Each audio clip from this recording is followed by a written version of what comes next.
This troubadour knew the coolest bands before everyone else knew them. And her name was Thea.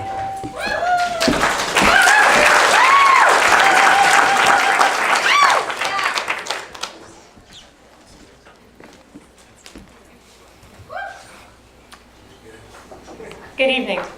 It's time. If you will, please join me at an imaginary conference table. It's a huge table with plenty of seats for all of you. So take a seat and get comfortable. So my name is Thea Pajunen, and I guess I do know all the coolest stuff according to Todd. On the screen are some of the things about me that are pretty easy to explain. Where I work, where I went to school, organizations I'm involved with. But it's that left circle that is a little bit harder to explain. And that red circle represents my personal desire to see women achieve more than they ever thought possible, and the action I take to see that happen. Also stands for a rapidly growing international community that wants more, and the chance to advocate for themselves at work and at home. These desires fall out of the larger societal goal of gender equality, particularly in the workplace. Though nothing new, the topic is still unfortunately quite relevant and something that will take lots of work to overcome. The workplace is not the same misogynistic landscape as it has been in the past, but myriad problems persist. By now, it's common knowledge that women in the United States earn more college degrees than men. That includes bachelor's, master's, and doctorates. Yet, in the 62 years that the Fortune 500 has been running, 2017 marked the first year ever that the number of women chief executives broke the 5% mark. That means that just 32 of the 500 were women. That's what that last slide was, so I'm a little bit behind. You may be thinking not everyone wants to be an executive, and I would agree, not everyone has to be one. But the fact is that there are too few women leaders. They aren't making it to the top, and it's not for a lack of trying. In our community, women are showing up for one another through monthly meetings and one-off events where members can find accountability and support of their ambitions. A hell of a lot can be said for supporting one another.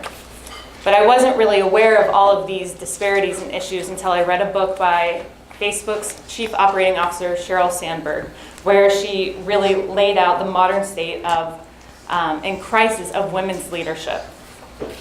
These struggles include the representation of women in the corporate pipeline and the drop-off before they get to the executive level, the intersectional hurdles including race, class, ethnicity, and sexual orientation, gender-based pay disparities, and workload issues between partners and spouses.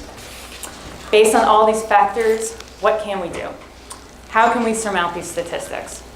This is achieved through education, awareness, and support. It's not just my hope that we can succeed, but it's my deep-seated belief that we have to do it together. Studies show that young women are more likely to aspire to be top executives than their older counterparts, and they're more likely to want to rise to the top to be in a top job. These numbers keep growing and the support for one another keeps building, but the reality of their actual successes is lagging behind and much slower than it should be. So support means more than just helping us change our mindsets. It's actually about doing and getting things done, taking action. And coincidentally, a woman in our community named Andrea was dissatisfied with the way things were going, and so with the support of a strong women community, geez, words, she founded The Hive, which is having its grand opening tonight.